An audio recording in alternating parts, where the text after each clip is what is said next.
Hey guys, welcome back to some more Magic the Gathering. Today we're going to be playing a Artifact Affinity deck I like to call R2D2. Very simple deck, incredibly fun. Well, as I already said, it's a Artifact Affinity deck. So we start out with 4 Ornithopters, which is a flying 0/2 for 0, which is incredibly good because there's a lot of cards in this deck that say like however many artifacts you have, or you know you get more depending on how many artifacts you have. It's also just great for meat shielding, right? And it's a card for 0. You will probably want to put it in there. Alright, you've got Opt for blue, scry 1, draw a card. You know this, I've said it a million times. You put Opt in almost every single blue deck just because it's so good. Next, we've got 2 Manifold Key for 1. For 1 and tap, untap another artifact, and for 3 and tap, target creature can't be blocked this turn. Very good. It helps you gain value from stuff like Steel Overseer, but if you can also use it on something like Traxos or Shambling Suit and deal a lot of damage. Now we've got Shadow Spear. Equipped creature gets +1/+1 and has trample and lifelink. For 1 permanent your opponent's control, lose hexproof and indestructible until end of turn. Not always super important, but if they've got a god or something, or an Eldrazi, it can be super effective just because it makes life a lot easier because you can actually kill it. Now we've got one of the best cards in the entire deck, Steel Overseer for 2. It's a 1/1 for 2, but it has put a +1/+1 counter on each artifact creature you control. That means essentially every single creature on your entire battlefield gets a +1/+1 counter. If you got a Voltaic Servant, that's 2 +1/+1 counters on it every battlefield. If you use a Manifold Key, that's 3 +1/+1 counters. That means in 1 turn, your Ornithopter could become a 3/5, and in 2 turns, it could become a 6/8. A 6/8! A 0/2 can become a 6/8 in 2 turns for 0 mana. It is so bustedly broken. Oh my god. Voltaic Servant at the beginning of your end step, untap target artifact. That's great for instance, if you attack with an artifact, but it also gels well with Steel Overseer and basically Alloy Mirror, Palladium Mirror, so many other creatures. Traxos, Scourge of Krug, amazing. Next, we've got Emery, Lurker of the Loch for 2 and a blue.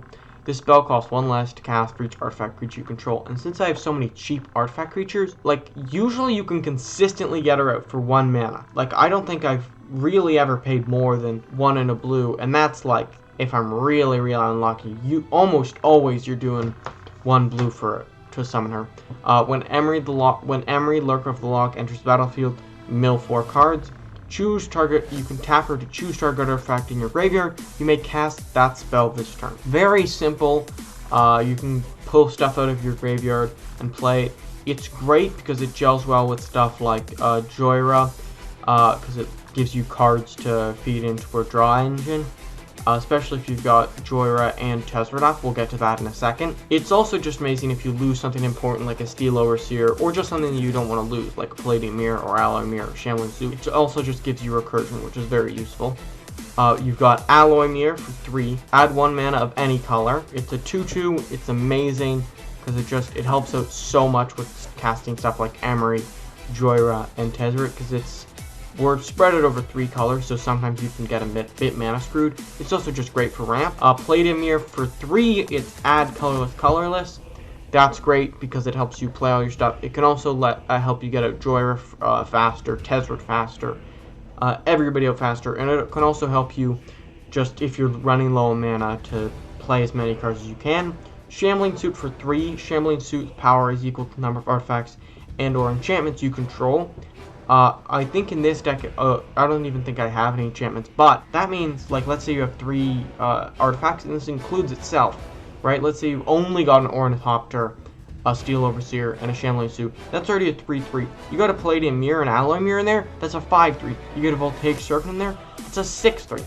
It builds value so incredibly fast, especially when you get stuff out like Joyra, Tezzeret, and it also pairs well with Emery because you can just keep on recurring it. Now, for the big reveal, one of the biggest parts, possibly the biggest part in this entire deck, Joyra, Weatherlight Captain, for 2, a blue and a red. Whenever you cast a historic spell, draw a card.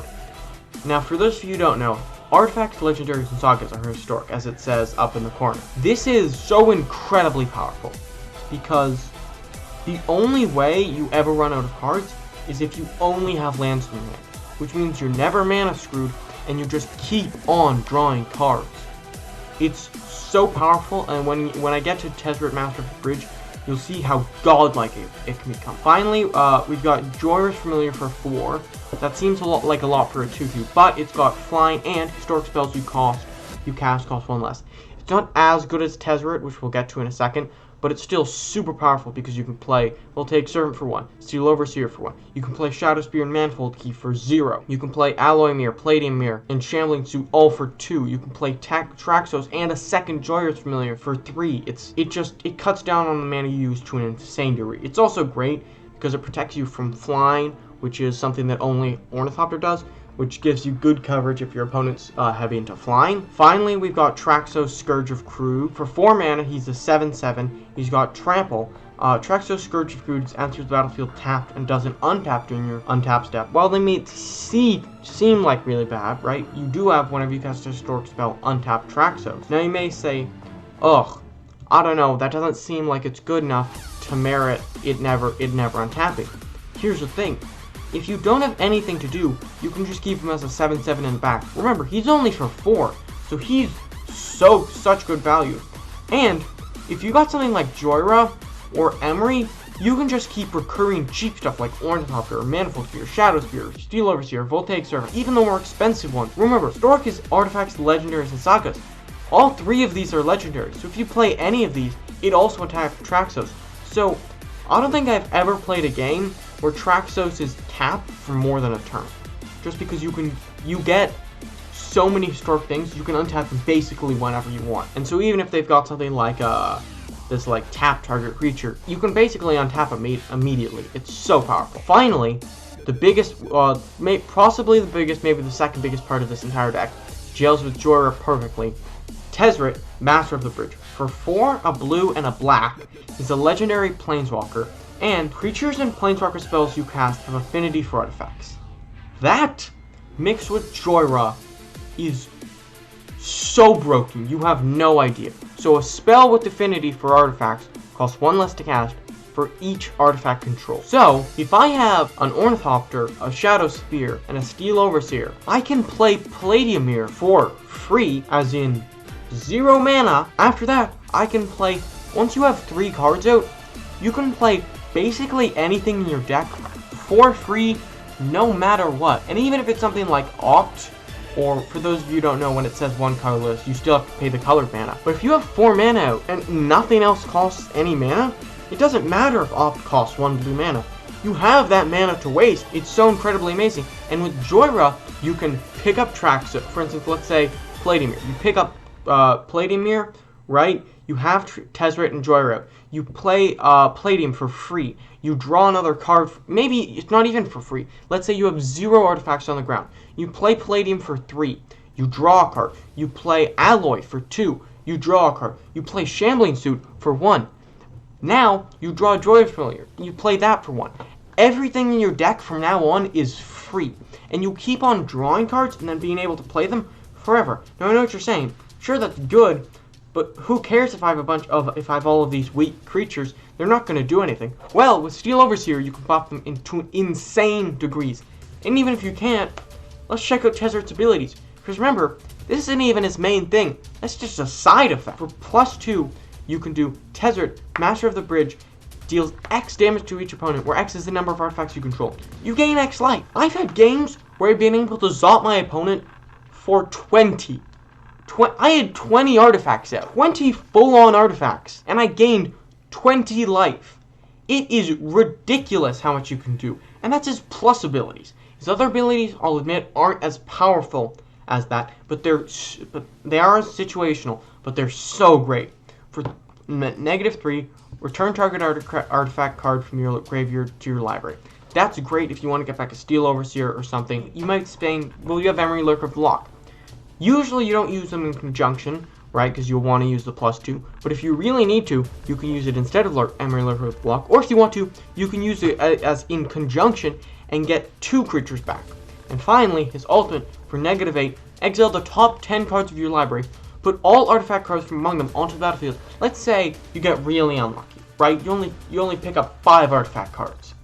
If you got Joyra out there, you basically pick up an entire grip of cards for free, right? You pick up 5. Oh no, none of these are very worthwhile. You play them. You draw another 5 cards. Let's say there's only 3 now. You play those. Let's say you draw 3 cards. Let's say you only get 1 card left. You play that. You've now put out 9 artifacts in 1 turn, and next turn you can zot them for a minimum. I repeat, a minimum of 9. If you had more artifacts, you can zot them for a ridiculous amount. It is so powerful. I'm so excited to show you guys this deck. Alright, see you when the match starts. Peace out. Alright, so it seems we're going to be playing Nakiriku. I'm not entirely sure. Ooh, they are in the rank higher than me, but I'm not super high rank because I've been mainly playing non-ranked to build some decks. Ooh, I don't like this because we don't have much variation with colors, right? But if we can draw into an island, we should be solid, like solid. We've got good cards. The only problem is, ooh, yeah, the only problem is we don't really have any the lands to play them. Let's hope that we can get something out. For those of you who are wondering why I'm not playing Ornithopter yet, first thing first, never great to reveal your hand. They can't really attack, so it's not entirely worth it, right? Now that Steel Overseer is out, this is when you play Ornithopter. I was hoping that maybe I could draw something in, but it always depends on what your hand is, right? And so I like to keep Ornithopters into my hand until the last possible second, just because it kind of gives them a false impression that they're doing a lot better than they are. Alright, so, first thing first, Steel Overseer, play that, Manifold Key, then we tap Manifold Key, untap another target artifact, untap this, tap this, boom, we've got we're on turn 2, we've drawn barely any land, we already have 4 power in the air, 3 power in the ground, and as long as we draw cards, it's GG. That's how powerful this deck is. If you can get a good start, right, and they're not just spewing destroy spells, you basically win the game. Because once you get started, there's not much they can do. As long as I draw like 1 or 2 lands in the next 2 or 3 turns, we're good. And even if we aren't, we're still getting 2 +1/+1 counters on 3 creatures every single turn. It is so powerful. The only thing is, Krenko Tin Street Kingpin, whenever Krenko Tin Street Kingpin attacks, yeah, 9 goblins. That is not good. Ugh.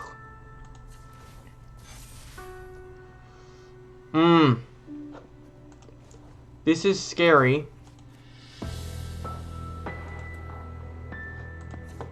I think we're going to have to sadly keep it back. But the good thing about Steel Overseer is since it's an activated ability, I can activate it whenever I want, right?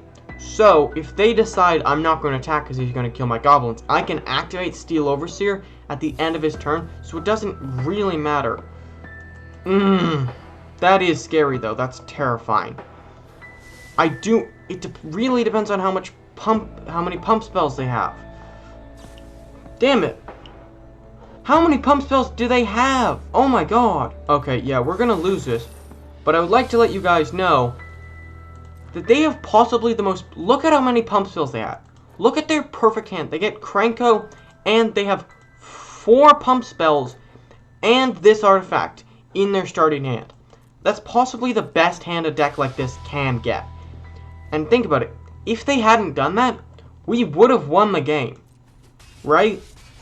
Like, look at how powerful we are, right? It's just because they got super lucky. And that's kind of the only thing that can take this out. You do lose occasionally, but it's only when somebody has an incredibly quick victory, right?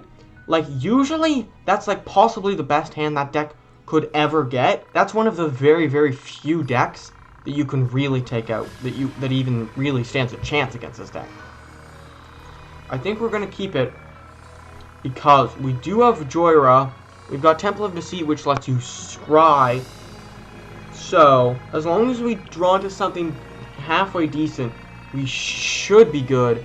So we go Temple of Deceit first turn, scry, we're going to put that at the bottom. Let's see what I think we're gonna save the Ornithopters, at least hopefully till Joyra's out. It's gonna give us three tries to draw into something else. Joyra's familiar, that's good. Since we're not, it doesn't seem like we're gonna be drawing what's it called, Tezzeret soon. It seems like Joyra's familiar is possibly the best thing that we could have hoped for, because ooh, I did want to wait till these Ornithopters are out, but ooh, this is tricky. I think Steel Overseer and 3 Ornithopters, it's well worth not drawing 3 cards, just because he's going to be able to deal so much damage next turn, right? Because we're going to get Steel Overseer out, we're going to deal 3 turns, and after that we're going to deal 6 damage. It's just, it builds so quickly, and I think it's definitely worth the value. So we lose. Okay, so we play Joyra. Sadly, we don't have, we should have, I'm conflicted. We get the extra 3 damage, so I think it's about even. I probably should have waited for the Ornithopter. It really depends. Because if they had countered the Joyra or something to destroy Joyra, my entire gambit would have been worthless. But now we've got another thing. Ooh, play this, and you see how powerful this is, right? Because we just played that, we should be out. We draw a land that we didn't have before. Now we can play Steel Overseer. We draw another card we don't have enough for. The next turn we've got Voltaic Servant. We can activate this one's ability. We're attacking for 6 damage with 3 flyers in the air, and we still can keep on going. This is like the very start of the engine.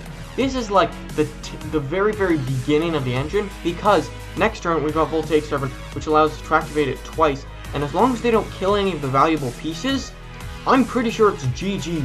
Like, if not this turn, the next turn. So 2 Songs of Freelies is scary. But yeah, it doesn't seem like they're going to be able to do anything because it's for the first 2 turns. You basically just get to use your creatures as mana rocks. So I don't see why that would be incredibly important. But we do that. We play Shambling Suit. That's the thing. You just keep on playing and keep on drawing. Ooh, we've got an Alloy Mirror. That's actually great.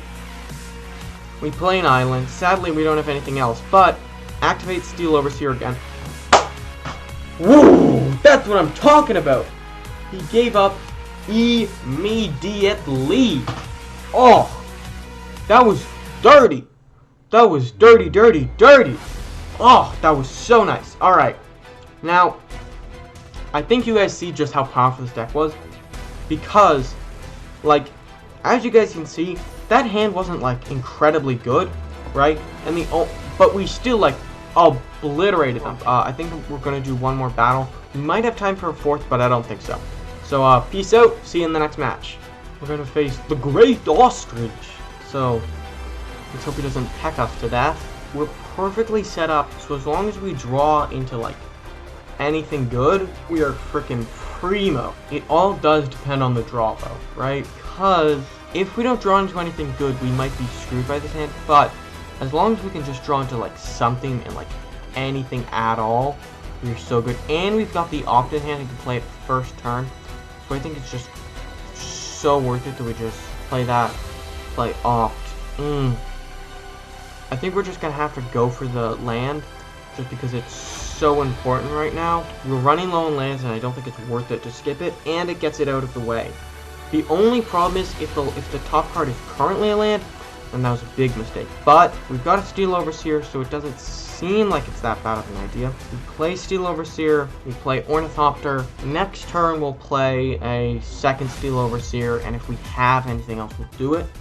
But I think we're just gonna play Steam Vents without shocking us. Okay, I think he's trying to bait us into letting Garrison Cat die, but Ornithopter can just take it, and we won't be in any trouble, so I think it's just way more worth it to do that. I think it's definitely worth it for me to just play this tap, Steel Overseer. Garrison Cat doesn't really make a difference anymore, because we can, if he attacks, I'll just kill it with Steel Overseer, and then if he attacks with the Soldier, I'll just kill it.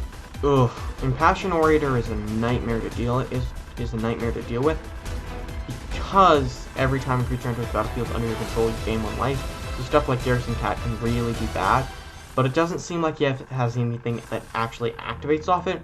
Because a lot of the time it'll have something like a Johnny's Pride Mate, which says every single time you you gain life, this gets a +1/+1 counter. But something like Impassioned Orator, it can go from like a 3/3 to like a 6/6 in like one turn, which can be very, very scary. But yeah, it doesn't seem like they're using all their life gain cards, but they just don't seem to have anything that they actually need it for, because they don't have anything that's gaining life up. That's like, if you gain life, do this, or if you gain life, do that.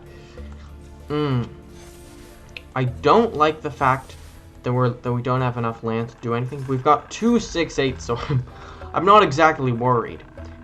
We do have 2 Joyras, which is good, so that means if they kill it with something, we should still be good. We're dealing quite a bit of damage, and so they are gaining life, but we play Steel Overseer. I think we're going to wait till the end of their turn, then tap Steel. Okay, we activate this. Thalia's Lieutenant's coming out. I'm not entirely sure what that does. Enters battlefield, put a +1/+1 counter on each human creature you control. Whenever a human creature enters battlefield under your control, put a +1/+1 counter on Thalia's Lieutenant. I don't know if this is a lifelink deck or it just happens to have a lot of life gain in it.